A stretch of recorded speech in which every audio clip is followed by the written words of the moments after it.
नमस्कार। कलाम एकेडमी के YouTube channel पर, डिजिटल प्लेटफॉर्म पर आप सभी विद्यार्थियों का बहुत बहुत स्वागत, अभिनंदन, आदाब, आभार, इस्तकबाल, खैर मकदम है प्यारे साथियों। मैं हूं विवेक। आज आप लोगों के बीच में कलाम चैरिटी टेस्ट सीरीज के अंतर्गत जो RAS का टेस्ट आयोजित हुआ था, हमारा पहला टेस्ट जो RAS की टेस्ट सीरीज के अंतर्गत आयोजित हुआ था, उसके करंट अफेयर्स के क्वेश्चंस के सॉल्यूशन लेकर मैं आप लोगों के बीच में हाजिर हूं। तो वो सभी साथी जो इस वक्त इस सत्र से जुड़े हुए हैं, आप सभी का स्वागत है। चंद्र प्रकाश शर्मा जी कह रहे हैं कि रीट का कब करवाएंगे सॉल्यूशन।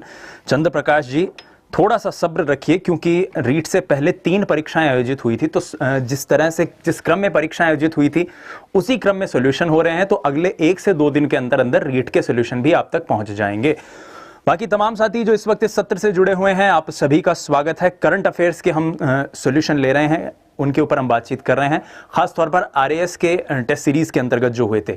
अभी भी आप में से अगर कोई विद्यार्थी कलाम चैरिटी टेस्ट सीरीज से जुड़ना चाहता है, या कोई ऐसा विद्यार्थी जिसे नहीं पता है कलाम चैरिटी टेस्ट सीरीज के बारे में, तो आप अभी भी हमारे वेबसाइट पर जाकर कलाम चैरिटी टेस्ट सीरीज के अंतर्गत रजिस्ट्रेशन करवा सकते हैं।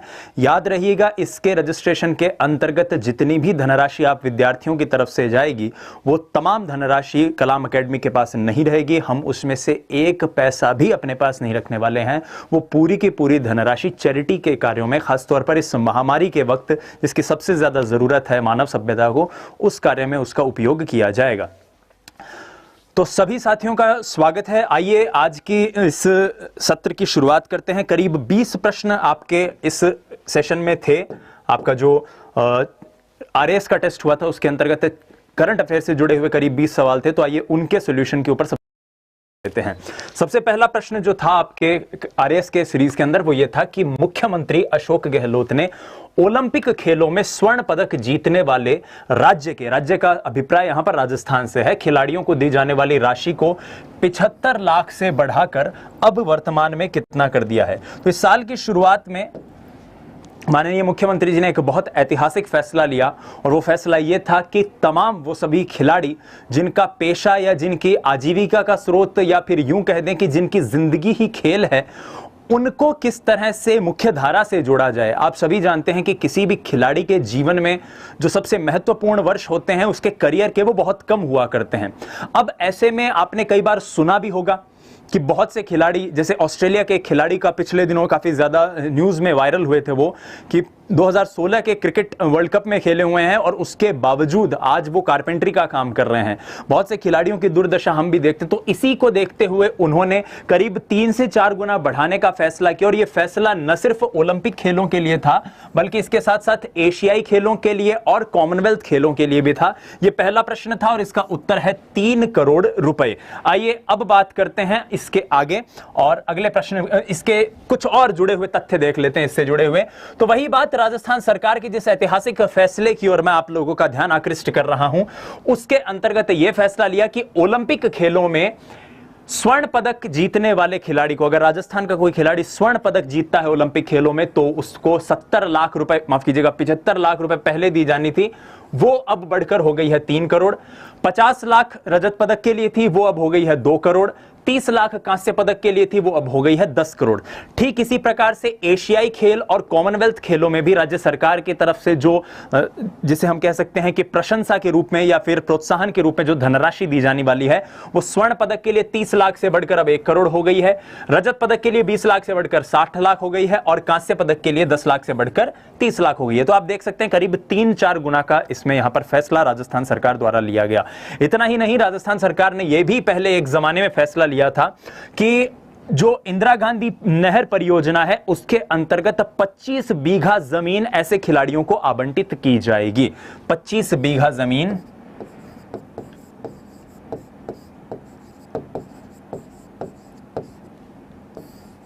इंदिरा गांधी नहर परियोजना के अंतर्गत।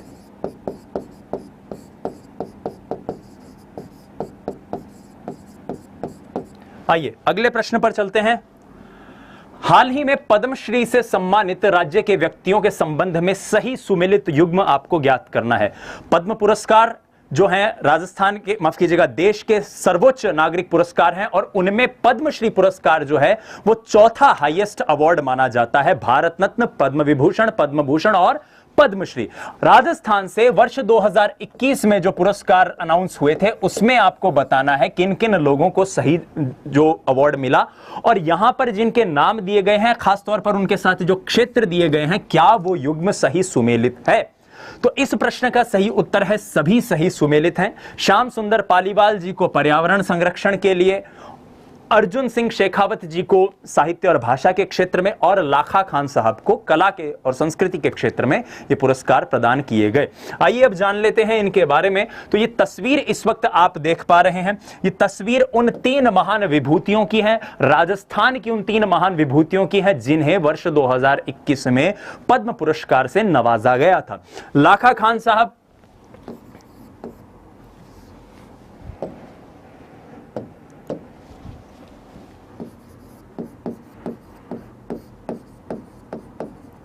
जो मूलतः जोधपुर के निवासी हैं।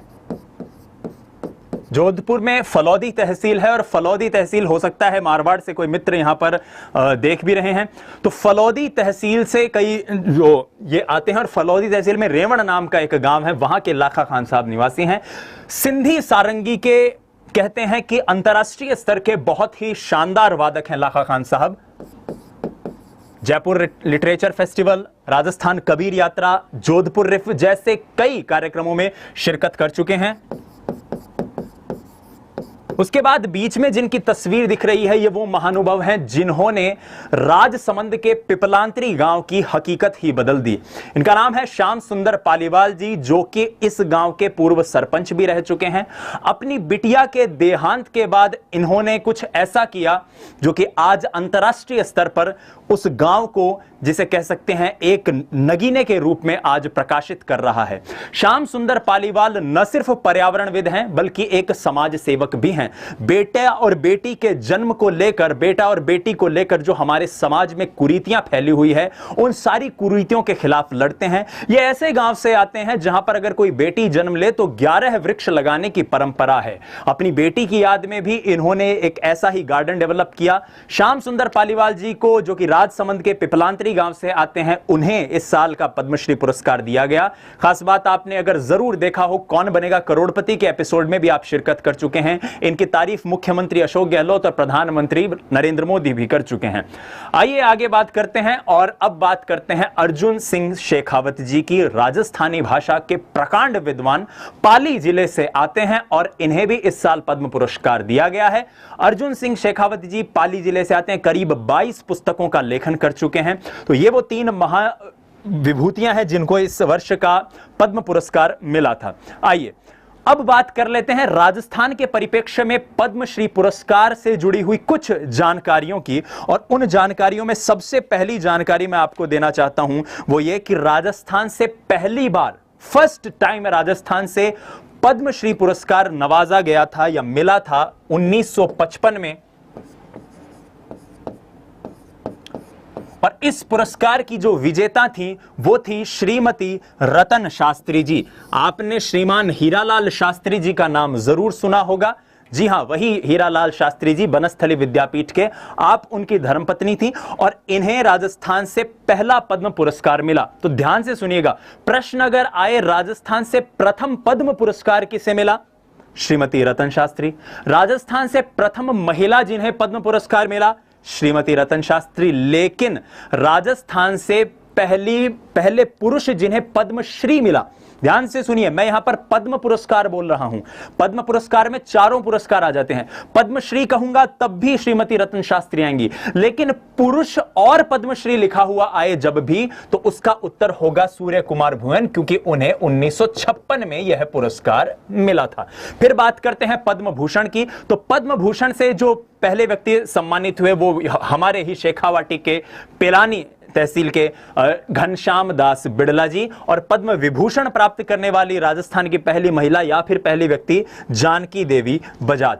तो ये भी देखिए, जानकी देवी बजाज और घनश्याम दास बिड़ला दोनों ही शेखावाटी से संबद्ध हैं। दोनों का ही संबंध राजस्थान के शेखावाटी क्षेत्र से है। आइए आगे बढ़ते हैं और अगले प्रश्न पर चलते हैं। और अगला प्रश्न है आपसे, हाल ही में किन विधानसभा सीटों के लिए उपचुनाव हुए थे? आप जानते हैं 17 अप्रैल को राजस्थान के अंदर विधानसभा सीटों के लिए चुनाव हुए थे, 3 विधानसभा सीटों के लिए, जिसकी काउंटिंग जो है वो 2 मई को हुई है। आप बात करेंगे कि इसके बारे में, तो देखिए बहुत ध्यान से सुनिएगा इस प्रश्न को जब आप करेंगे। फिर एक बात चंद्र प्रकाश शर्मा जी, मैंने स्टार्टिंग में भी कहा था रीट का सॉल्यूशन अभी आरएएस का आ रहा है। पहले परीक्षा आरएएस की आयोजित हुई थी, उसी क्रम में सभी परीक्षाओं के सॉल्यूशन आएंगे। कल पटवार का सॉल्यूशन आ जाएगा, ऐसे जैसे ही सारे सॉल्यूशन खत्म हो जाएंगे फिर रीट के सॉल्यूशन आएंगे। तो आप बने रखिए इस कार्यक्रम के साथ। बहुत शुक्रिया हिल मलिक जी और भी तमाम साथी जो इस सत्र से जुड़े हुए हैं। मैं आपसे यही दरख्वास्त करूंगा कि आप प्लीज इस सत्र को साझा कर दीजिए, इसे शेयर कर दीजिए अपने साथियों के साथ, ताकि ज्यादा से ज्यादा विद्यार्थी कलाम एकेडमी के इस फ्री चैरिटी इनिशिएटिव का लाभ उठा सकें। इस क्वेश्चन की अगर मैं बात करूं तो आप याद रखिएगा, बहुत से परीक्षाओं में, खासतौर पर अगर आप आरएएस की बात करें या ऐसी कॉम्पिटिटिव एग्जाम्स की बात करें जिनमें इस तरह के प्रश्न आते हैं, प्रश्न का मतलब ऑब्जेक्टिव टाइप क्वेश्चंस आते हैं।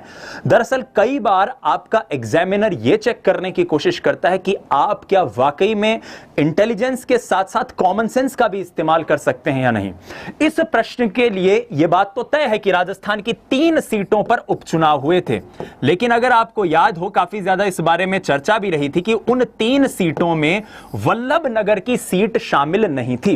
वल्लभनगर की सीट जहां के विधायक गजेंद्र सिंह शक्तावत जी का निधन हो गया था कोविड-19 के चलते जनवरी के माह में, उसके बावजूद वहां पर चुनाव नहीं हुए थे। तो देखिए वल्लभनगर ए ऑप्शन में है, ए ऑप्शन नहीं होगा। वल्लभनगर सी ऑप्शन में है, सी ऑप्शन भी हमारा उत्तर नहीं होगा। वल्लभनगर डी ऑप्शन में है, डी ऑप्शन भी हमारा आंसर नहीं होगा। तो ऑटोमेटिकली ऑप्शंस एलिमिनेट करके भी आप इस प्रश्न के उत्तर तक जा सकते हैं। यह है सहाड़ा जो कि भीलवाड़ा जिले में आता है, सुजानगढ़ जो कि चूरू जिले से संबद्ध है, और राजसमंद जिले की राजसमंद विधानसभा सीट के ऊपर ही चुनाव हुआ था। इन तीनों विधानसभा सीटों की, माफ कीजिएगा, जो चुनाव हुए थे वहां पर पहले जो विधायक थे उनका किसी कारणवश देहांत हो गया था, इसलिए इन 3 सीटों पर उपचुनाव हुए थे। कब हुए थे? 17 अप्रैल को, 2 मई को काउंटिंग हुई थी। आइए जान लेते हैं कि कौन कौन इसमें विजेता रहे थे। तो देखिए भारतीय जनता पार्टी से प्रत्याशी थी दीप्ति महेश्वरी जी। दीप्ति महेश्वरी जी किरण महेश्वरी की ही सुपुत्री हैं। किरण महेश्वरी जो कि राजसमंद की उसी सीट से थी और उनका देहांत हो गया था, तो उनकी सीट पर उन्हीं की बिटिया ने चुनाव लड़ा, उन्हीं की सुपुत्री ने चुनाव लड़ा और दीप्ति महेश्वरी विजयी रही थी। गायत्री देवी जी जो कैलाश चंद्र त्रिवेदी जी की धर्मपत्नी है, जो कि सहाड़ा विधानसभा सीट से विधायक थे। गायत्री देवी जी का संबंध उनसे है, उनकी धर्मपत्नी है और वो वहां पर विजयी रही थी कांग्रेस पार्टी से। मनोज मेघवाल मास्टर भंवरलाल मेघवाल के सुपुत्र हैं। तो जो आपकी सुजानगढ़ जो सीट थी चूरू जिले की, वहां पर मनोज मेघवाल विजयी रहे थे। तो ये 3 जगह की हमने बात करी थी। इस तरह के ट्रिकी क्वेश्चंस आपके कई बार आ सकते हैं और आपको इन चीजों को ध्यान में रखना है। करंट अफेयर्स को लेकर आप बिल्कुल भी निश्चित रहें, क्योंकि बहुत जल्द टीम कलाम आपके लिए daily current affairs, weekly current affairs की एक बहुत महत्वपूर्ण सीरीज लाने जा रही है। तो आप साथ में जुड़े रहिए। इनके साथ साथ आप और हम ये भी प्रयास कर रहे हैं कि अब आप महसूस कर रहे हैं कि इसके अंतर्गत, आरएएस की इस सीरीज के अंतर्गत जो प्रश्न आ रहे हैं वो करीब करीब इस वर्ष की शुरुआत के हमने लिए हैं। तो 4 टेस्टों की इस टेस्ट सीरीज से आप अगर जुड़ते हैं तो करंट का आपका पूरा रिवीजन, जब तक ये टेस्ट सीरीज चलेगी हम पूरा रिवीजन करवाने की कोशिश करेंगे। आइए कुछ और महत्वपूर्ण जानकारियां हम जुटा लेते हैं। वो महत्वपूर्ण जानकारी जो अक्सर एग्जामिनर की बहुत पसंदीदा जानकारी होती है, जहां तक कि करंट अफेयर्स से आपका सरकार और सरकारी जो आंकड़े हैं उनको लेकर अगर बात करी जाए तो, और इसके अंतर्गत विधानसभा से ज्यादा बढ़िया कोई भी विषय नहीं है। तो सहाड़ा, सुजानगढ़ और राजसमंद, ये तीनों जो थी सीटें थी जिनकी मैं बात कर रहा था। अब मैं उसी तथ्य की बात कर रहा हूं, वो तथ्य जो परीक्षा में बहुत बार पूछा जाता है। खास तौर पर एक प्रश्न हमेशा आता है कि विधानसभा का कौन सा सत्र है। हम अक्सर बहुत सी चीजें याद कर लेते हैं लेकिन यह भूल जाते हैं कि सत्र कौन सा है। तो याद रखिए, वर्तमान में विधानसभा का जो सत्र चल रहा है वो 15वीं विधानसभा का सत्र है। राजस्थान से कुल सीटें कितनी हैं? तो साहब राजस्थान से कुल 200 सीटें हैं।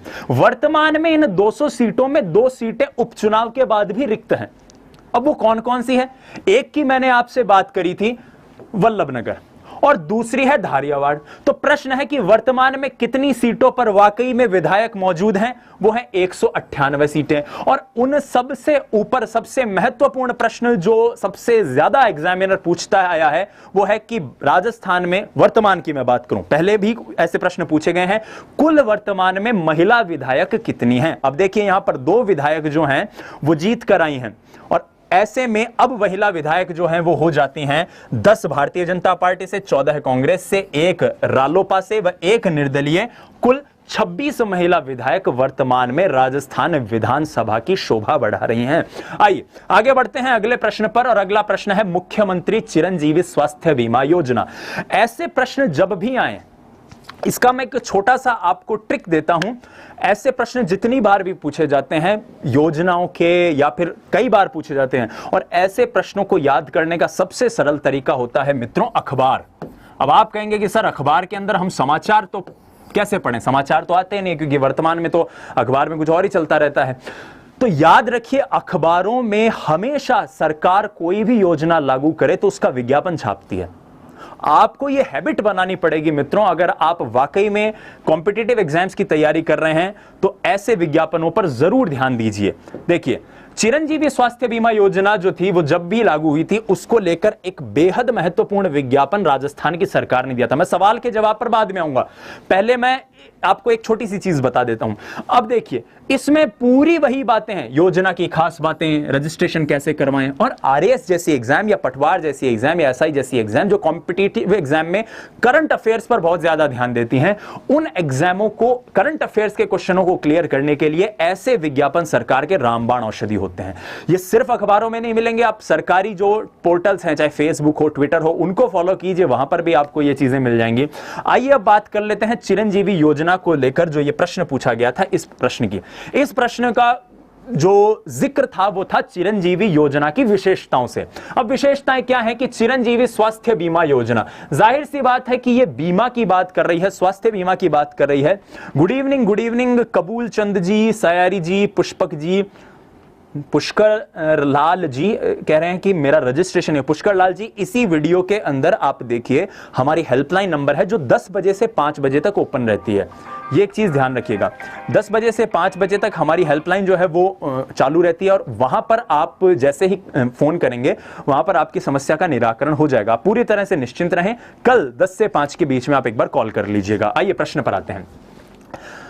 तो देखिए इस योजना के अंतर्गत पंजीकृत राज्य के हर परिवार को कैशलेस इलाज के लिए प्रतिवर्ष 5 लाख रुपए का स्वास्थ्य बीमा लाभ मिलेगा। यह स्टेटमेंट सही है, 1 नंबर।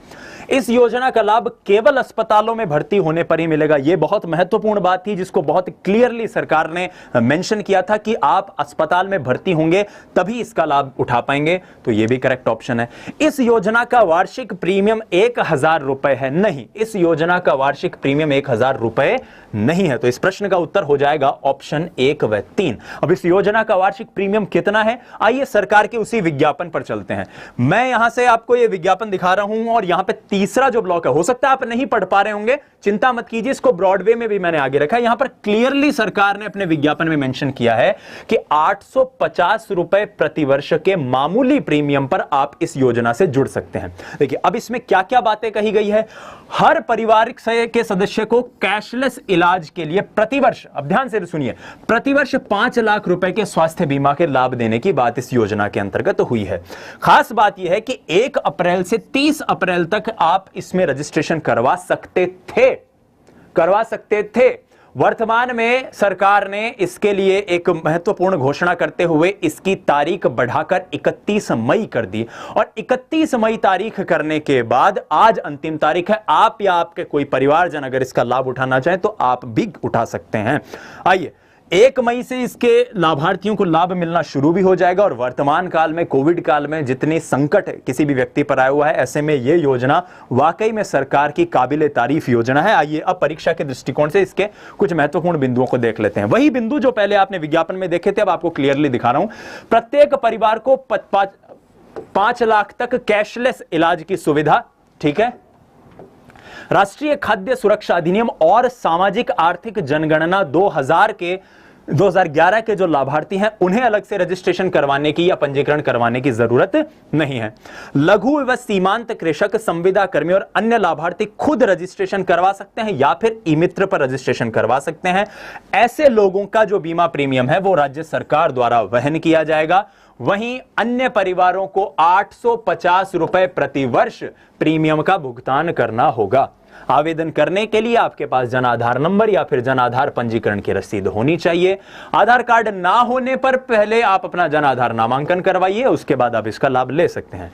1 से 10 अप्रैल तक ग्राम पंचायत स्तर पर इसके पंजीकरण के लिए शिविरों का भी आयोजन किया गया था। लाभार्थी 1 अप्रैल से, देखिए 30 अप्रैल था, लेकिन मैंने अभी आपको बताया कि इसकी जो रजिस्ट्रेशन की डेट अवधि है वो सरकार ने घोषणा करके 31 मई कर दी है। और योजना का लाभ कब से मिलेगा? 1 मई 2021 से। अगले प्रश्न पर चलते हैं और अगला प्रश्न है, राजस्थान राज्य पर्यटन सलाहकार समिति के अध्यक्ष कौन होते हैं? 5 जनवरी 2021 को राजस्थान सरकार ने एक महत्वपूर्ण समिति का गठन किया। और यह समिति कौन सी थी? यह समिति वही थी जिससे यह प्रश्न उठाया गया है कि राजस्थान राज्य पर्यटन सलाहकार समिति। गत वर्ष राजस्थान की पर्यटन नीति आई थी 2020 में और उसी की अनुपालना में इस समिति का गठन हुआ। ठीक है, पर्यटन नीति 2020 में आई थी और उसकी अनुपालना में इसका गठन हुआ। खास बात जो आपको याद रखनी है वो ये है कि इसके अध्यक्ष हैं मुख्यमंत्री। पहली बात, पर्यटन सलाहकार समिति के अध्यक्ष कौन होते हैं? सीधा सीधा प्रश्न आ सकता है। और पदेन अध्यक्ष, इसमें इसका मतलब यह है, पदेन से अभिप्राय यह है कि वर्तमान में मान लीजिए गहलोत साहब मुख्यमंत्री हैं तो गहलोत जी ऑटोमेटिकली इसके अध्यक्ष बन जाएंगे। अगली बार चुनाव होते हैं, अगर कांग्रेस की सरकार रहती है, गहलोत साहब मिनिस्टर रहते हैं या कोई और मुख्यमंत्री बनते हैं तो वो बन जाएंगे। किसी और पार्टी की सरकार आती है तो वो बन जाएंगे। पदेन का मतलब यही होता है। ठीक है, अंग्रेजी में से डी फैक्टो कहा जाता है। उपाध्यक्ष होंगे इसके पर्यटन मंत्री। ठीक है, राजस्थान के पर्यटन मंत्री वर्तमान में कौन है? आप मुझे कमेंट करके बताइए। सदस्य सचिव, अब इसके साथ सदस्य, क्योंकि ये डीपीआर में जो सरकार ने आंकड़े मेंशन किए, सरकार जो ऑफिशियल रिकॉर्ड मेंशन किया उसमें ये बात कही गई है। सदस्य सचिव कौन है? तो आयुक्त और निदेशक कौन? पर्यटन विभाग के। पर्यटन विभाग के जो आयुक्त और निदेशक होंगे वो इसके सचिव होंगे। अब प्रश्न आता है कि ऐसी पर्यटन सलाहकार समिति का आखिर उद्देश्य क्या है? इसका उद्देश्य है पर्यटन विकास हेतु नीति निर्देश जारी करना, गाइडलाइंस, और उनकी अनुपालना करवाना, अंतर विभागीय समन्वय सुनिश्चित करना। अब अंतर विभागीय का मतलब है कि अलग अलग विभागों के बीच में कोऑर्डिनेशन अच्छे से स्थापित हो, इसकी बात यहां पर हो रही है। ठीक है, तो यहां पर ये सारी चीजें मैंने आपको बता दी हैं। आइए, पर्यटन नीति के से जुड़े हुए या फिर पर्यटन सलाहकार समिति से जुड़े हुए प्रश्न हमने देखे। आगे बढ़ते हैं। आगे प्रश्न है केन बेतवा लिंक परियोजना से जुड़ा हुआ। केन बेतवा लिंक परियोजना, ऐसी परियोजनाओं के जो प्रश्न होते हैं ये न सिर्फ आपके करंट अफेयर्स के लिए भी इंपॉर्टेंट होते हैं, बल्कि इनके साथ आप कई फैक्चुअल जानकारी, क्योंकि ये ज्योग्राफी से जुड़ा हुआ है तो ज्योग्राफी की भी आपको मिल जाती है। आइए बात कर लेते हैं। इस प्रश्न का उत्तर है उत्तर प्रदेश एवं मध्य प्रदेश। ठीक है, केन बेतवा लिंक परियोजना उत्तर प्रदेश और मध्य प्रदेश से संबंधित है। अब क्या है ये केन बेतवा लिंक परियोजना? तो आइए डिटेल में पहले इसको समझते हैं। देखिए, केन बेतवा लिंक परियोजना से पहले आपको एक महत्वपूर्ण जानकारी देना चाहता हूं वर्तमान केंद्र सरकार की एक महत्वपूर्ण योजना की। वर्तमान सरकार ने NRLP, नेशनल रोड, माफी कीजिएगा, नेशनल रिवर लिंकिंग प्रोजेक्ट स्थापित किया था। अब ये नेशनल रिवर लिंकिंग प्रोजेक्ट क्या है, सबसे पहले इसे समझिए। नेशनल रिवर लिंकिंग प्रोजेक्ट का मतलब है कि दो नदियां आपस में बह रही हैं, जैसे यहां पर आपको दिखाई दे रही होंगी। ठीक है, दो नदियां, देखो ये एक नदी है और ये आपकी दूसरी नदी है। ठीक है, इन दोनों नदियों में हो सकता है किसी नदी में आवश्यकता से अधिक पानी हो, तो क्यों ना एक ऐसे चैनल का निर्माण किया जाए कि एक नदी से थोड़ा सा अधिशेष पानी यानी आवश्यकता से अधिक पानी उस नदी में ट्रांसफर कर दिया जाए जो थोड़ी सी सूखी है और वहां के उन लोगों तक वो पानी पहुंचा दिया जाए। इस उद्देश्य से केन और बेतवा नदियों को आपस में जोड़ने की एक परियोजना है, जिसका उद्देश्य क्या है कि उत्तर प्रदेश के सूखाग्रस्त क्षेत्र, अब वो सूखाग्रस्त क्षेत्र कौन सा है? बुंदेलखंड। बुंदेलखंड में सिंचाई उपलब्ध करवाने के लिए मध्य प्रदेश की केन नदी के जल को बेतवा नदी में स्थानांतरित या हस्तांतरित करना। याद रखिएगा, ऐसे करंट के क्वेश्चन अक्सर विद्यार्थी गलत करके आ जाते हैं। अब वो गलत करके क्यों आते हैं, ध्यान से सुनो। ये तो हम याद कर लेंगे कि केन बेतवा प्रोजेक्ट है, लेकिन हम अल्टीमेटली ये भूल जाते हैं कि कौन सी नदी का पानी कौन सी नदी में ट्रांसफर होना है। तो इसके लिए हमेशा याद रखिएगा, इस बिंदु को मैं अलग से हाईलाइट इसीलिए कर रहा हूं कि बुंदेलखंड में जहां पर पानी की कमी है, सूखाग्रस्त इलाका है, वहां पर केन नदी का पानी बेतवा में भेजा जा रहा है। केन नदी का पानी बेतवा में भेजा जा रहा है। तो आप बताइए कि कौन सी नदी जो है वो रिसीवर एंड पर है, वो है बेतवा, और कौन सी नदी जो है वो डोनेटर एंड पर है या सेंडिंग एंड पर है, वो है केन नदी। ठीक है, अब इसके लिए दोनों राज्यों के मुख्यमंत्री ने सहमति जताई, एक प्रोजेक्ट पर हस्ताक्षर कर दिए। भाई जाहिर सी बात है, कागजी काम होना जरूरी है, कल को मुकर जाए मध्य प्रदेश वाले की मुख्यमंत्री, बोला नाम है तो कुंद्या, तो उत्तर प्रदेश वाले क्या करें, बोले काल तो थे, बोले आज थे नट दिया, तो पहले कागज के ऊपर दस्तखत करवा लीजिए। अब ये दस्तखत करने वाली बात महत्वपूर्ण क्यों है, क्योंकि ये दस्तखत हुए थे 22 मार्च को, और 22 मार्च को क्या होता है, 22 मार्च को होता है वर्ल्ड वाटर डे, विश्व जल दिवस। ऐसी चीजें आपको एक दूसरे से लिंक करके देखनी पड़ेगी। तो विश्व जल दिवस 22 मार्च को इन दोनों के साथ समझौते पर हस्ताक्षर हुए, उत्तर प्रदेश और मध्य प्रदेश। ठीक है, आगे बढ़ते हैं। इस परियोजना के अंतर्गत एक बांध का निर्माण होना है, और वो बांध का निर्माण बड़ा महत्वपूर्ण है। ठीक है, उस बांध का नाम है दोधन बांध। प्रश्न आ जाए कि दोधन बांध का संबंध कौन सी परियोजना से है, या कौन से लिंकिंग प्रोजेक्ट से है, या प्रश्न उल्टा पूछ ले कि केन बेतवा परियोजना या केन बेतवा लिंकिंग प्रोजेक्ट के अंतर्गत जो बांध का निर्माण होना है उस बांध का नाम बताओ, तो दोधन बांध है। 77 मीटर लंबा है, 2 किलोमीटर चौड़ा है। फैक्चुअल जानकारी है, याद हो जाए तो वेल एंड गुड है, लेकिन आपको आइडिया लेना चाहिए। अगर प्रश्न ऐसा कुछ आ जाए तो आपको लगे कि यार 7 2 देखे देखे से लग रहे हैं, उत्तर हो जाएगा। और 230 किलोमीटर लंबी एक नहर का भी निर्माण इसके अंतर्गत शामिल है। ठीक है, 30 नदियों को जोड़ने की पहल है ये। अब ध्यान से सुनो, पहल है कितनी नदियों को जोड़ने की, 30 नदियों को। और उस पहल के अंतर्गत, जिस एनआरएलपी की मैं बात कर रहा था, उस पहल के अंतर्गत पहली जिस नदी के ऊपर काम करना शुरू हुआ है वो है आपकी केन बेतवा। क्लियर है। अब केन बेतवा नदी के उद्गम की बात याद रख लीजिएगा कि ये दोनों नदियां यमुना की सहायक नदियां हैं। केन और बेतवा दोनों ही, देखो यहां पर आपको यमुना लिखा हुआ दिख रहा होगा, ये दोनों ही नदियां यमुना की सहायक नदियां हैं, और दोनों ही नदियां मध्य प्रदेश से निकलती हैं। दोनों ही नदियां मध्य प्रदेश से निकलती हैं, दोनों ही यमुना की सहायक नदियां हैं। खास बात यह है कि पन्ना टाइगर रिजर्व, वही पन्ना टाइगर रिजर्व जिससे जुड़ा हुआ एक और क्वेश्चन आपके RAS के चैरिटी टेस्ट सीरीज में था, जिसकी हम आगे बात करेंगे, उस पन्ना टाइगर रिजर्व से ये केन नदी जो है वो गुजरती है। आइए आगे बढ़ते हैं।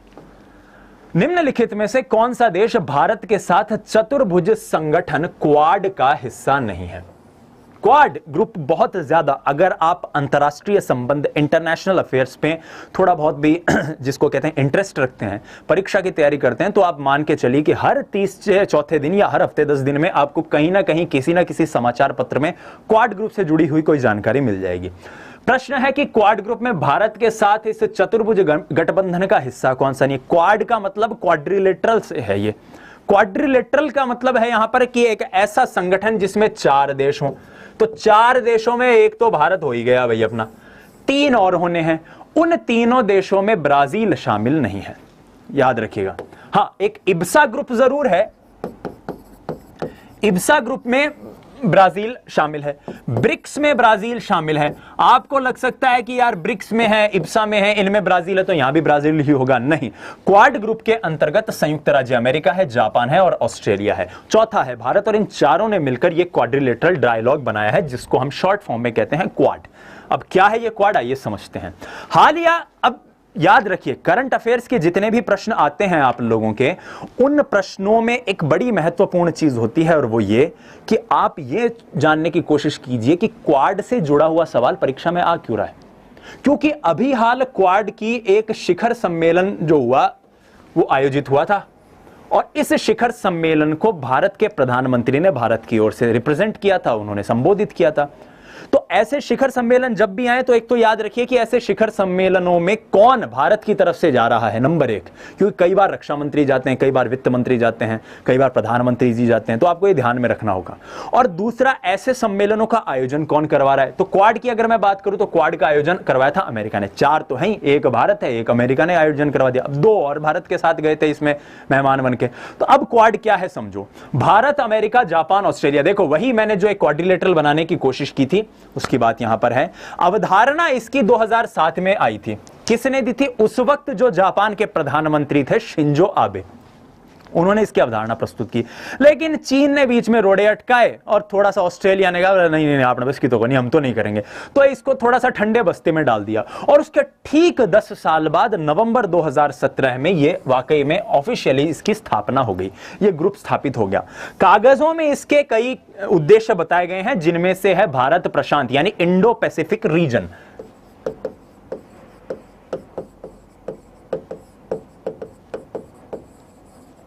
Indo Pacific region, Bharat Prashant क्षेत्र में लोकतांत्रिक देशों के हितों की रक्षा करना और वैश्विक चुनौतियों का सामना करना। लेकिन अगर हम वास्तविक रूप में बात करें तो स्ट्रिंग ऑफ पर्ल्स नाम की एक इसी तरह का कुछ सिस्टम डेवलप कर रहा है चाइना, और चीन के ऊपर सामरिक दबाव बनाने के लिए इन चारों देशों ने काम किया। तो अनऑफिशियली चीन को थोड़ा सा काउंटर करने के लिए, उसके ऊपर सामरिक दबाव बनाने के लिए इन देशों ने काम किया है। लेकिन वाकई में इसके उद्देश्य हैं कि प्रशांत क्षेत्र, इंडो पैसिफिक देखिए में लोकतांत्रिक देशों के हितों की रक्षा करना और वैश्विक चुनौतियों का सामना करना। अगला प्रश्न है, बीबीसी के Indian sports woman of the year 2021 से जिन्हें नवाजा गया, सम्मानित किया गया, वो महिला खिलाड़ी कौन है? रानी रामपाल, विनेश फोगाट, कोनेरू हम्पी या फिर दुती चंद? आपको बताना है इसके अंदर कौन है। बताइए। इस प्रश्न का उत्तर है कोनेरू हम्पी। कोनेरू हम्पी जो कि शतरंज से जुड़ी हुई हैं। तो फिर ये 3 लोग कौन है? ये 3 भी इसी sports woman of the year 2021 का जो अवार्ड दिया जाना था उसके जो फाइनलिस्ट थे, उसके जो नॉमिनीज थे, उनमें शामिल थे। देखो बीबीसी की ऑफिशियल वेबसाइट पे आज भी आप जाएंगे तो आपको ये पोस्टर बना हुआ दिखेगा जो कहता है BBC Indian sports woman of the year. आप देख सकते हैं ये वो सब खिलाड़ी हैं और इनके अंदर कोनेरू हम्पी ने ये अवार्ड जीत लिया था। ठीक है, आइए अब थोड़ी सी बात कर लेते हैं। कोनेरू हम्पी 2021 की विजेता रही थी और उनके साथ फाइनलिस्ट जो थी वो कौन कौन थी? रानी रामपाल, विनेश फोगाट, मनु भाकर, दुती चंद और कोनेरू हम्पी तो इसकी विजेता थी ही। ठीक है, अब ये याद रखिए कि इस तरह के अवार्ड जब भी दिए जाएं तो एक चीज हमेशा साथ में जोड़ते हुए चलिए जब भी आप ऐसे कंपटीशन में इस तरह के प्रश्नों की तैयारी करें कि sports woman of the year 2021, तो ऐसे अवार्ड की शुरुआत कब हुई थी? तो मित्रों ये जो अवार्ड दिया गया था 2021 में, ये इस सीरीज का दूसरा अवार्ड था। पहला अवार्ड दिया गया था 2020 में, यानी इस अवार्ड की शुरुआत कब हुई थी? 2020 में। तो 2020 में विजेता कौन थी? 2020 में विजेता थी शटलर पीवी सिंधु। और 2021 में ही एक और महिला खिलाड़ी हैं जिनको हमें याद रखना चाहिए, वो है अंजू बॉबी जॉर्ज, जिन्हें लाइफ टाइम अचीवमेंट अवार्ड मिला 2021 का। कौन सा अवार्ड? Life time achievement.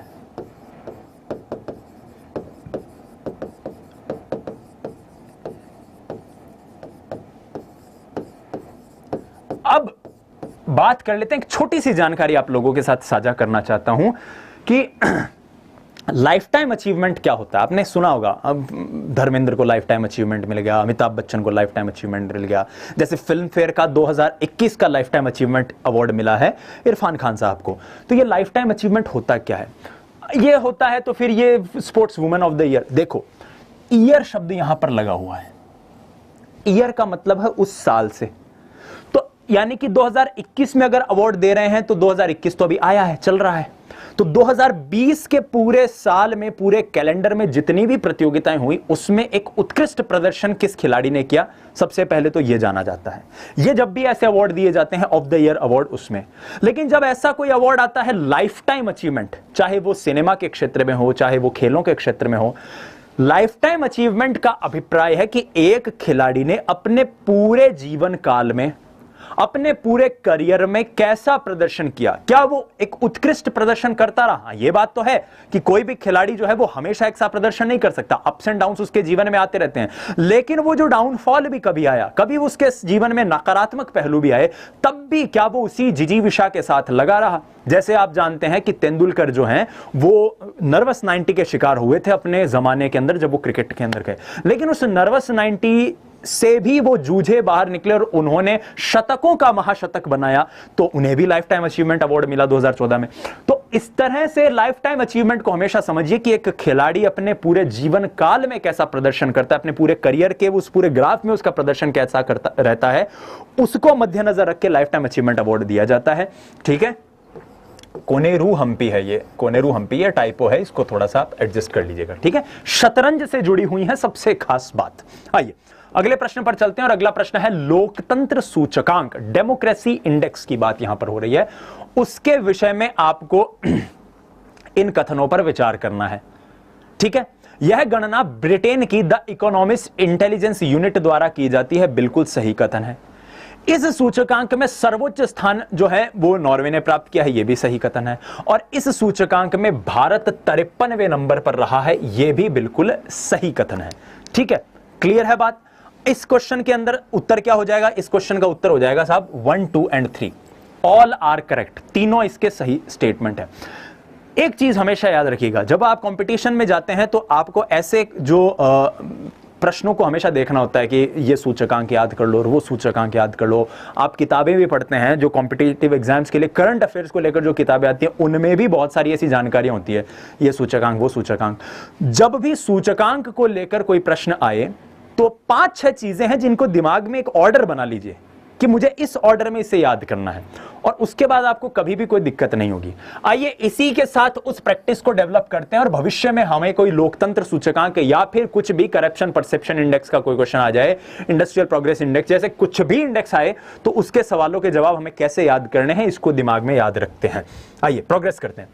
सबसे पहले याद कीजिए कि अगर ऐसा कोई सूचकांक आ रहा है तो वो जारी कौन कर रहा है। कई बार संयुक्त राष्ट्र संघ जो यूनाइटेड नेशंस ऑर्गेनाइजेशन है उसके कुछ डॉटर यूनिट्स हैं वो जारी करती, कोई WHO जारी कर रहा है, कोई यूनेस्को जारी कर रहा है, कोई यूनिसेफ जारी कर रहा है। तो आप ये याद रखिए कि ऐसे जो सूचकांक होते हैं, ऐसे जो इंडेक्स होते हैं, उन्हें जारी कौन करता है। पहली चीज तो जारी करता है इसकी कौन है, economist intelligence unit United kingdom से।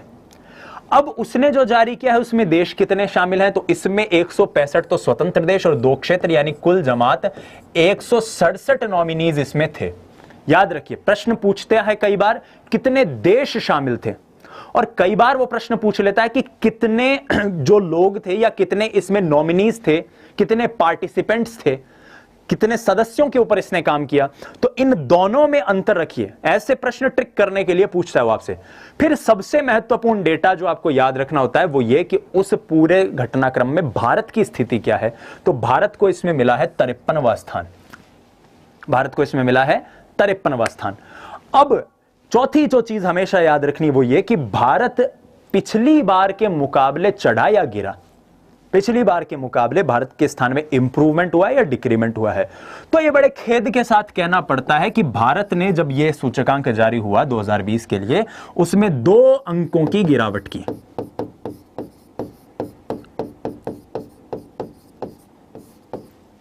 दो अंकों की गिरावट मतलब पहले कौन सा था, पहले 51वां स्थान था, अब लुढ़क के 2 स्थान लुढ़क के कितने पर आ गया, 53वें पे। ठीक है, उसके बाद कुछ जानकारियां याद रखने योग्य होती हैं और वो ये कि भाई इस पूरे में कौन विजेता रहा, कौन लास्ट नंबर पर रहा। तो एक चीज और याद रखिएगा, अक्सर ऐसे सूचकांकों में, ये कोई मैं जनरल प्रैक्टिस नहीं बता रहा हूं और ये कोई मैं स्पेसिफिक रूल भी नहीं बता रहा हूं, लेकिन मुख्य रूप से आप अगर देखेंगे तो ऐसे सूचकांकों में ज्यादातर वही देश टॉप पोजीशंस पे रहते हैं जो स्कैंडिनेवियन कंट्रीज होते हैं। स्कैंडिनेवियन कंट्रीज, डेनमार्क, नॉर्वे, ये जो देश होते हैं ये अमूमन ऐसे सूचकांकों में, चाहे वो हैप्पीनेस इंडेक्स हो तो या करप्शन परसेप्शन इंडेक्स हो, इस तरह के इंडेक्स में ज्यादातर ऐसे देश ही टॉप पोजीशन पे रहते हैं। तो यहां पर भी आप देख लीजिए, प्रथम स्थान नॉर्वे, अंतिम स्थान उत्तर कोरिया। उत्तर कोरिया अपने आप ही होगा, वहां पर डेमोक्रेसी नाम की नहीं बची, है ना भाई। आकलन, अब ये बिंदु कई आपको सूचकांक की जब आप कंटेंट याद करोगे तो आपको काम में आएगा, कईयों में नहीं भी आ सकता, कि ऐसे सूचकांकों की जब चीजें आप याद करें, क्या उसके लिए कोई स्पेशल चीज है, कोई ऐसी स्पेशल बात उसमें जो आपको याद रखनी चाहिए। तो ये देखिए, ऐसे सूचकांक में जो इसमें लोकतंत्र सूचकांक में 5 पैमानों पर गिनती करी जाती है, ठीक है। चुनाव प्रक्रिया और बहुलवाद, सरकार की कार्यशैली, राजनीतिक भागीदारी, राजनीतिक संस्कृति, नागरिक आजादी, इन सारी चीजों को मद्देनजर रखते हुए और इस सूचकांक में जो ये बात करते हैं, तो इस तरह से आप इन चीजों को याद रख सकते हैं, ठीक है। और भारत जो है, भारत को एक और बिंदु जो आपको याद रखना चाहिए वो ये कि भारत को इसमें त्रुटिपूर्ण लोकतंत्र की श्रेणी में शामिल किया गया। त्रुटिपूर्ण लोकतंत्र की श्रेणी में कौन था? भारत को जो जिस श्रेणी में शामिल किया था वो था त्रुटिपूर्ण लोकतंत्र। तो ऐसी कुछ बिंदु हैं जो आपको याद रखने चाहिए। अगले प्रश्न पर चलते हैं। अगला प्रश्न है, हालिया भारत ने किस देश के साथ व्यापक आर्थिक सहयोग और साझेदारी समझौता किया जो किसी भी अफ्रीकी देश के साथ पहला समझौता है? इंपॉर्टेंट बात यह नहीं है कि समझौता किया, क्योंकि समझौते जब भी आप सामरिक रूप से बात करते हैं तो एक देश का दूसरे देश के साथ समझौता होता रहता है, लेकिन इंपॉर्टेंट है कि ऐसा समझौता उस देश के साथ तो पहला था ही, उस कॉन्टिनेंट में भी किसी देश के साथ पहला समझौता था, उस महाद्वीप में किसी देश के साथ पहला समझौता था।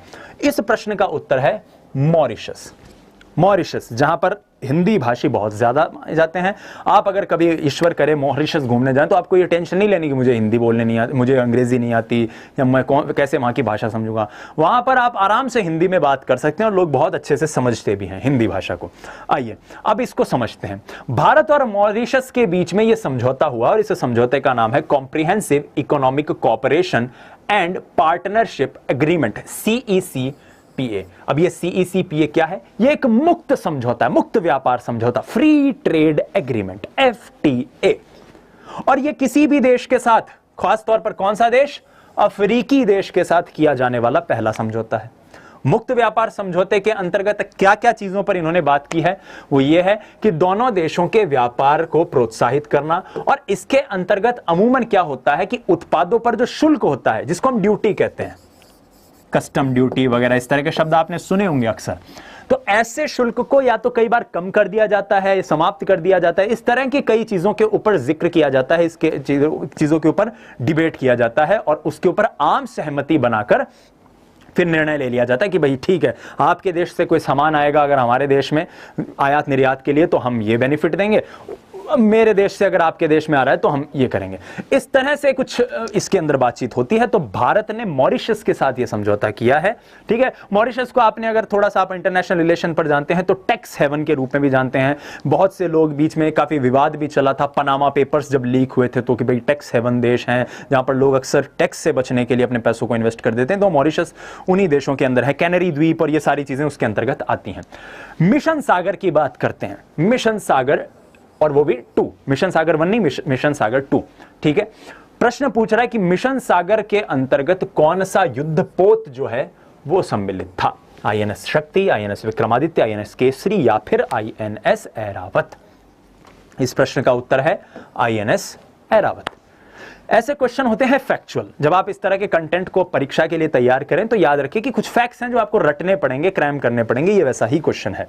आइए, और देश की सेना से, देश की जो डिफेंस सर्विस से जुड़ा हुआ प्रश्न है तो आपको याद होने भी चाहिए, ठीक है। आइए अब INS सागर की बात कर लेते हैं। तो सबसे पहले तो आपको जो तस्वीर दिखाई दे रही है वो INS ऐरावत की ही है, ठीक है। अब ये INS ऐरावत जो है, जो मिशन सागर के लिए इस्तेमाल हुआ, ये मिशन सागर क्या है? तो भाई मिशन सागर के अंतर्गत सरकार ने यह फैसला किया कि जो आसपास के देश हैं जो किसी भी तरह की प्राकृतिक विपदा से या फिर मानव जनित विपदा से अगर त्रस्त हैं तो उनको सेवा पहुंचाई जाए, उनकी मदद की जाए। और इसके अंतर्गत जो दूसरी सीरीज मिशन सागर 2 जब हुआ तो उसके लिए भारतीय नौसेना का जहाज ऐरावत गया था। कहां पर? Sudan, south Sudan, Djibouti, Eritrea, और वहां पर जाकर उसने सहायता करी। क्यों सहायता करी? क्योंकि आप सभी जानते हैं कि इस वक्त मानव सभ्यता इस कोविड-19 नामक महामारी से जूझ रही है, लड़ रही है। और ऐसे में भारत ने एक मैत्री का प्रमाण देते हुए, मानवता का परिचय देते हुए देशों की सहायता करी। ठीक है, तो प्रश्न आ जाए कि मिशन सागर 2 के अंतर्गत कौन से देशों की सहायता की गई, तो सूडान, दक्षिणी सूडान, जिबूती, इरिट्रिया जैसे देश इसमें शामिल थे। अब अगर यह द्वितीय है तो प्रथम भी कभी आया होगा। सबसे पहले प्रथम की बात कर लेते हैं। मिशन सागर 1 कोविड-19 महामारी से लड़ने के लिए सबसे पहले मिशन सागर कहां गया था? Maldives, Mauritius, Madagascar, Comoros, Seychelles, और इसके अंतर्गत ये सारी चीजें गई थी। अब देखो, यहां पर गया है ऐरावत। वन में कौन गया है? वन में गया है केसरी। भाई कै से कबूतर, कै अक्षर ही सबसे पहले आता है व्यंजनों में, तो जाहिर सी बात है केसरी जाएगा। ठीक है, तो मिशन सागर में गया केसरी, और मिशन सागर 2 में, 1 में गया केसरी, 2 में गया ऐरावत। अब आप कहेंगे कि सर सागर सागर कह रहे हो, सागर का मतलब क्या है? तो आप ये महसूस करिए, आप पढ़ते होंगे तो आपने देखा भी होगा कि करंट अफेयर्स को लेकर राजस्थान या भारत में आजकल एक नया ट्रेंड चला है कि जो योजना या फिर इस तरह का कोई एक पॉलिसी या फिर इस तरह का कोई प्रोग्राम चलाया जाए तो उसका नाम अंग्रेजी में रखो, ऐसा नाम अंग्रेजी में हो लेकिन एक हिंदी का उसमें एक कुछ विजन आए और उसकी फुल फॉर्म कुछ हो। तो सागर की भी एक फुल फॉर्म है, वो है security and growth for all in region, SAGAR। ऐसे कई प्रोग्राम्स आप देखेंगे या देखते होंगे, सरकार जो है बहुत बहुत बड़े स्तर पर इस तरह के प्रोग्राम्स चलाती हैं। यह भारत का एक कार्यक्रम है जिसके तहत भारत सरकार प्राकृतिक आपदाओं से और खासतौर पर कोविड-19 महामारी से जो मित्र देश लड़ रहे हैं उनकी सहायता कर रही है अपने स्तर पर। ठीक है, आइए इसके बाद अगले प्रश्न पर चलते हैं, और वो है कि कौन सा भारतीय संगठन ऑक्सफोर्ड एस्ट्राजेनेका कोविड-19 के टीके कोविशील्ड का निर्माण कर रहा है? आप ऐसे अगर कोई साथी 18 वर्ष से ऊपर की आयु के हैं तो आप जानते हैं कि अभी सरकार ने तय कर दिया कि 18 वर्ष से 44 वर्ष के लोग भी कोविड इसका वैक्सीन का टीका लगवा सकते हैं। मैंने भी अपना टीका लगवा लिया है, आप भी जरूर लगवाइए, क्योंकि वैक्सीन और पूरा प्रिकॉशन ही हमें इस महामारी से बचा सकता है। और अपना अपने परिवार का ध्यान रखिए। खास तौर पर यहां जो प्रश्न है वो कह रहा है कि ऑक्सफोर्ड एस्ट्राजेनेका के साथ कोविशील्ड का निर्माण कौन कर रही है? तो आप बहुत क्लियरली इस प्रश्न का उत्तर जानते हैं, बहुत ज्यादा चर्चा में रहा। वो जो कंपनी निर्माण कर रही है उस कंपनी के जो कर्ता धर्ता हैं वो इंग्लैंड भी चले गए, फिर उन्होंने देश की नीतियों के ऊपर काफ़ी ज़्यादा बात भी कही, उन्हें काफ़ी क्रिटिकली एनालाइज भी किया। वो हमारी डिबेट का हिस्सा नहीं है, ठीक है, वहाँ पर फिर पॉलिटिक्स शुरू हो जाती है। Let's be away from that. इस प्रश्न का उत्तर है भारतीय सीरम इंस्टीट्यूट, जो कि पूना में स्थित है, और आधार पूनावाला जिनकी मैं अभी यहाँ पर बात कर रहा था। ठीक है, भारतीय बायोटेक जो है, भारत बायोटेक जो है वो भी एक वैक्सीन का निर्माण कर रही है। वर्तमान में भारत में 3 वैक्सीन मौजूद हैं, सीरम इंस्टीट्यूट की कोविशील्ड, भारत बायोटेक की कोवैक्सीन और एक रूस से आई हुई वैक्सीन जिसका नाम है स्पुतनिक।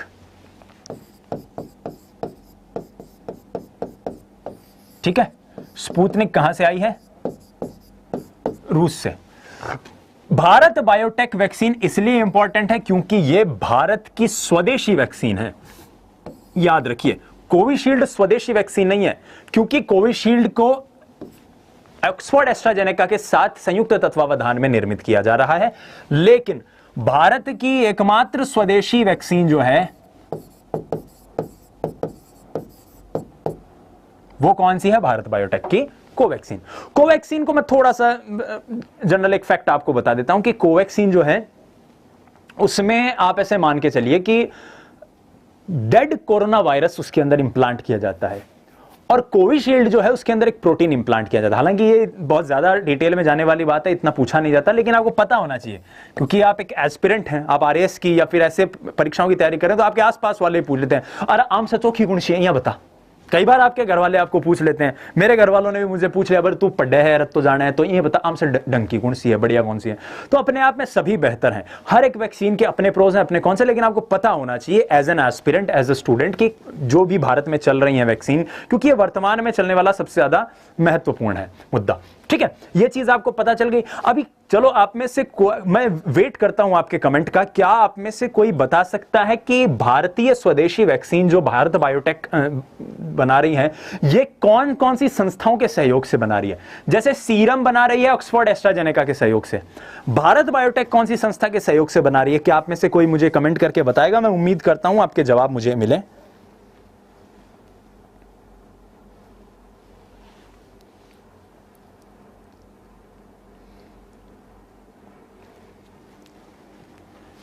देखिए, मैं देखता हूं आप में से कितने विद्यार्थी जवाब दे सकते हैं।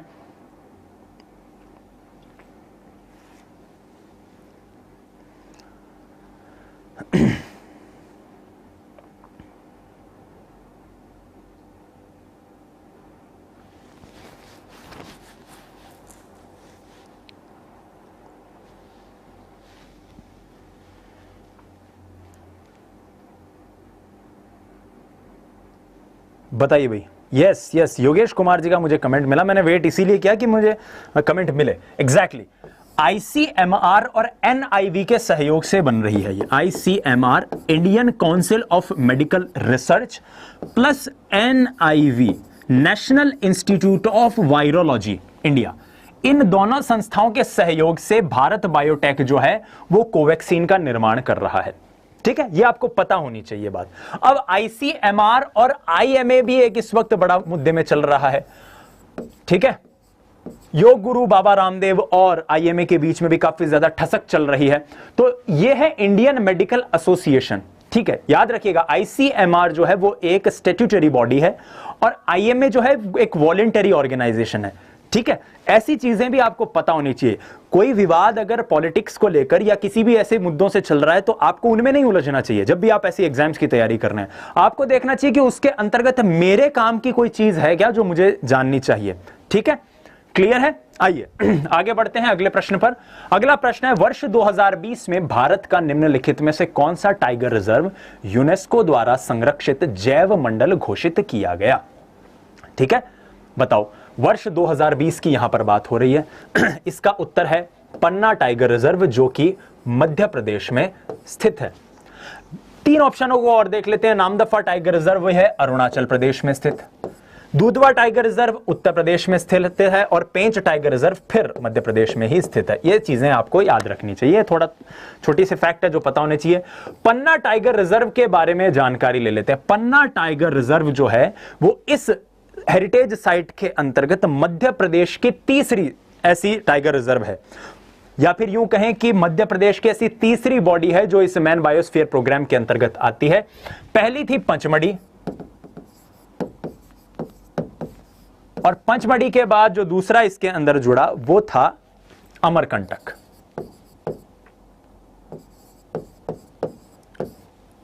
ठीक है, आइए अब पन्ना टाइगर रिजर्व के बारे में कुछ छोटी सी चीजें देख लेते हैं। खासतौर पर ये जैव आरक्षित क्षेत्र बायोस्फीयर रिजर्व जो है इनकी बात कर लेते हैं।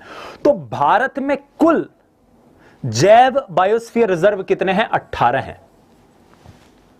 इनके अंतर्गत यूनेस्को द्वारा संरक्षित world network of biosphere reserve WNBR जो प्रोग्राम है उसके अंतर्गत कितने शामिल हैं? 12। किसको जोड़ने पर? पन्ना टाइगर रिजर्व को। पन्ना टाइगर को जोड़ने पर 12 हो गए हैं। नवीनतम और 12वां कौन सा है? पन्ना, जिसकी अभी अभी हमने बात करी। तो पहला कौन सा था? पहला साहब नीलगिरी था। ऐसे चीजों को याद करिए, छोटी छोटी चीजों को लिंक करते हुए। तो अब देखिए, यूनेस्को ने जो मैन बायोस्फीयर प्रोग्राम MAB, ठीक है, उसके अंतर्गत किसी भी क्षेत्र को वैश्विक जैव मंडल आरक्षित क्षेत्र घोषित किया जाता है। यूनेस्को का यह प्रावधान है और इसके अंतर्गत अभी पन्ना टाइगर रिजर्व को घोषित किया गया है। अगला प्रश्न है, बड़ा सरल सा प्रश्न है, बहुत इसमें यह फैक्चुअल क्वेश्चन है। आप अखबारों की अगर बात करें, ठीक है, थोड़ा सा अगर आप यूं कहें कि टीवी भी देखते रहें तो ऐसे प्रश्नों के उत्तर हो जाते हैं, और कई बार परीक्षाओं में ऐसे क्वेश्चन पूछता है। भारतीय मूल की वह महिला जिनका नाम कमला हैरिस होता है और अभी हाल में संयुक्त राज्य अमेरिका की उपराष्ट्रपति चुनी गई हैं, उनका संबंध किस राजनीतिक पार्टी से है? तो वहां पर 2 ही पार्टियां होती हैं, एक डेमोक्रेटिक पार्टी, एक रिपब्लिक पार्टी, और वो डेमोक्रेटिक पार्टी से आती हैं। कमला हैरिस की माता जी जो हैं वो चेन्नई में पैदा हुई हैं, इसलिए हम उन्हें भारतीय मूल की कहते हैं। और कमला हैरिस जो है वो अब तक यूएसए की बात करें तो यूएसए में सर्वोच्च संवैधानिक पद पर पहुंचने वाली पहली महिला हैं और यूएसए की पहली महिला उपराष्ट्रपति भी हैं कमला हैरिस। ठीक है, ये आप देखिए। प्रश्न है सरल सा फैक्चुअल प्रश्न है। पिनाका के बारे में बात कर लेते हैं कि ये पिनाका क्या है। पिनाका के से जुड़ा हुआ इनमें से कौन सा कथन जो है वो सही है। अखबार में आता है कि यूएसए के, माफ कीजिएगा, भारत के अंदर एक द्वीप है, ठीक है, उसका नाम पहले था व्हीलर आइलैंड, उसको बाद में नाम दे दिया गया एपीजे अब्दुल कलाम आइलैंड, और उस आइलैंड पर डीआरडीओ बहुत से प्रयोग किया करता है। ठीक ऐसा ही एक और बीच है जिसको कहते हैं चांदीपुर। चांदीपुर की खासियत पता है आपको क्या है? चांदीपुर में ऐसा कहते हैं कि पानी जो है वो, एक बार यूपीएससी 2017 में आई थिंक ऐसा प्रश्न पूछ भी चुका है कि चांदीपुर के अंदर पानी जो है वो तट से काफी दूर चला जाता है, काफी समय तक दूर रहता है और फिर वापस तट पर आता है। ये इकलौता बीच भारत के अंदर कोई है तो वो चांदीपुर है, और यही प्रश्न यूपीएससी ने पूछा था। इसी चांदीपुर तट पर डीआरडीओ जो है उसने एक्सपेरिमेंट किए हैं, करता रहता है, और उन्हीं एक्सपेरिमेंटों के अंतर्गत पिनाका का एक्सपेरिमेंट किया। तो आपको जब भी ऐसे कोई क्वेश्चन आए या ऐसा कोई फैक्ट पढ़े या ऐसी कोई सूचना पढ़े तो हमेशा याद रखिए कि ऐसी चीज जो है, ऐसा कोई क्वेश्चन आए तो आप ये याद रखिए कि उसमें क्या फैक्ट जानने योग्य है। Chandipur, DRDO, Wheeler island, APJ Abdul Kalam island, ये चीजें मैंने आपको बता ही दी। ठीक है, तो पिनाका क्या है? एक मल्टी बैरल रॉकेट लॉन्चिंग प्रणाली है। ठीक है, पनडुब्बी नहीं है। मेरे एक मित्र अनिल जैन साहब 3 पर टिक कर रहे हैं, आई थिंक इसी प्रश्न का उत्तर वो दे रहे होंगे। अनिल भैया, पनडुब्बी नहीं है ये मल्टी बैरल रॉकेट लॉन्चिंग प्रणाली है। अब ये दिखती कैसी है? आ जाओ, ये देख लो, ये पिनाका है। अब ये पनडुब्बी तो किसी एंगल से नहीं दिख रही। ठीक है, तो ये एक तरह की रॉकेट लॉन्चिंग प्रणाली है। प्रश्न आता है तो सिंपल से ये पूछता है कि भाई ये रॉकेट लॉन्चिंग प्रणाली है, क्या है, कब है। ठीक है, मुरली मनोहर जी, मैंने इसी वीडियो के शुरुआत में कहा था कि रीट का सॉल्यूशन बहुत जल्द होगा और उससे जुड़ी हुई कई और जानकारियां मैं इस वीडियो के अंत में आपको बताऊंगा, प्लीज डोंट वरी। निम्नलिखित में से कौन सी टीम सैयद मुश्ताक अली ट्रॉफी की विजेता है? अब प्रश्न पहले इस प्रश्न से उठाते हैं कि सैयद मुश्ताक अली ट्रॉफी का संबंध कौन से खेल से है? तो सैयद मुश्ताक अली ट्रॉफी का संबंध है मित्रों क्रिकेट से। देखो, यहां भी क्रिकेट का ही क्वेश्चन आ गया। इसीलिए तो मैंने कहा था कि गहलोत जी ने जो एक बढ़िया खिलाड़ियों को प्रोत्साहित करने के लिए अगर इस तरह की स्कीम लॉन्च की, वो जरूरी है, क्योंकि उससे क्या होता है कि हम क्रिकेट इतना ज्यादा करते रहते हैं। बहुत से ऐसे खेल हैं जिनके बारे में आप जानते नहीं होंगे, रोविंग या फिर स्टीपल चेज। पान सिंह तोमर आप सभी ने देखे ना, अंतरराष्ट्रीय स्तर के धावक थे, लेकिन जीवन कैसे गुजरा उनका बाद में। ठीक है, आइए, कौन सी टीम सैयद मुश्ताक अली ट्रॉफी की विजेता है? इस प्रश्न का उत्तर है तमिलनाडु। तमिलनाडु ने बड़ोदरा को हराया था 7 विकेट से और विजेता बनी। प्रश्न आ जाए उपविजेता कौन है, तो जाहिर सी बात है आपके पास उत्तर है, और विजेता कौन है तो आपके पास उसका भी उत्तर है। प्रश्न आ जाए कि सैयद मुश्ताक अली ट्रॉफी का संबंध कौन से खेल से है, तो क्रिकेट, वो भी हमारे पास उत्तर है। आइए, by many a happiness index recollection of a life, इस पुस्तक के लेखक कौन है? बड़ी अच्छी पुस्तक है, और अच्छी इसलिए भी है कि सामरिक संबंधों को समझने के लिए, या जो संवैधानिक पदों पर जो लोग आसीन हैं, बिल्कुल अनिल जैन, दिनेश कार्तिक की टीम थी, बहुत सही आपने जवाब दिया। By many a happiness index, जिस किताब की मैं अभी बात कर रहा हूं, बीच में अनिल जी से मैं बातचीत करने लग गया था तो थोड़ा सा इधर उधर हो गए। संवैधानिक पदों पर जो लोग रहते हैं उनके जीवन को समझने के लिए या उनके कार्यप्रणाली को समझने के लिए ऐसी पुस्तकें बहुत महत्वपूर्ण होती हैं। ठीक है, तो by many a happiness index के जो लेखक हैं वो हमारे देश के पूर्व उपराष्ट्रपति हामिद अंसारी साहब हैं। हामिद अंसारी साहब की पुस्तक आते हुए काफी चर्चा में भी रही थी, उनके जो कमेंट हैं उसको लेकर। मुझे जो इस किताब में सबसे खास बात लगी, ये किताब का जो कवर पेज है, इस किताब की जो भूमिका लिखी है, फॉरवर्ड भूमिका, वो लिखी है प्रणब दा ने। प्रणब दा जो हमारे देश के राष्ट्रपति रहे हुए हैं, प्रणब दा ने इसकी भूमिका लिखी है। तो प्रश्न ऐसे भी पूछ लिया जाता है, आपको ऐसी छोटी छोटी चीजें पता होनी चाहिए। By many happy accident recollections of a life, Mohammad Hamid Ansari साहब की ये किताब है। ठीक है, रूपा पब्लिकेशन ने इस किताब को छापा है, हालांकि वो हमारे परीक्षा के दृष्टिकोण से इतना इंपॉर्टेंट फैक्ट नहीं है। इंपॉर्टेंट फैक्ट ये है कि इस किताब के लेखक ये हैं, या फिर प्रश्न पूछ दे कि हामिद साहब की जो किताब है वो किसने लिखी है। ठीक है, आइए अगले प्रश्न पर चलते हैं। अगला प्रश्न है सी विजिल क्या है? सी विजिल, देखो यहां पर 2 चीजें हैं।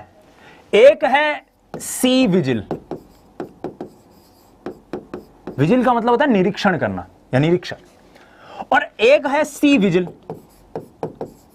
और मजेदार बात यह है कि अगर आप कॉम्पिटिटिव एग्जाम की तैयारी कर रहे हो तो ये दोनों शब्द आपने कहीं ना कहीं पढ़े होंगे। सी विजिल का संबंध एक मोबाइल एप्लीकेशन से है, जिस मोबाइल एप्लीकेशन को इलेक्शन कमीशन ऑफ इंडिया, भारतीय निर्वाचन आयोग ने जारी किया। किस लिए? कि लोग बाग जो चुनाव हैं उनको लेकर जो अपने स्तर पर अगर कुछ करना चाहें, सरकार की मदद करना चाहें, आयोग की मदद करना चाहें तो कर सकें, और उसमें एक फेयर ट्रांसपेरेंसी लाने के लिए उन्होंने इस मोबाइल ऐप का इस्तेमाल किया। तो ध्यान से सुनिएगा, ऐसे प्रश्नों में अगर कोई चीज आ जाए तो सी तो हिंदी में भी यही रहेगा, साथ में अंग्रेजी का भी ट्रांसलेशन हल्का सा देख लीजिए। लेकिन इस प्रश्न की खासियत यह रही कि इस प्रश्न के अंतर्गत कहीं भी ऐसी कोई बात नहीं लिखी हुई जिसको लेकर आप इलेक्शन कमीशन ऑफ इंडिया से जुड़े। ठीक है, अब देखिए इस प्रश्न का उत्तर क्या है, कि उत्तर है इसका भारतीय नौसेना का रक्षा अभ्यास। सिंपल सी बात है, क्या है इसका उत्तर?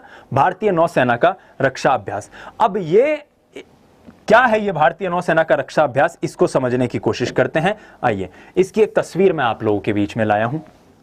ये सी विजिल को लेकर कुछ तस्वीरें जो इस साल भारतीय नौसेना ने अपने सोशल मीडिया हैंडल पर डाली।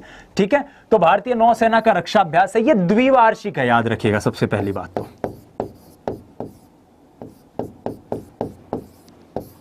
और ये भारतीय सेना का सबसे बड़ा तटीय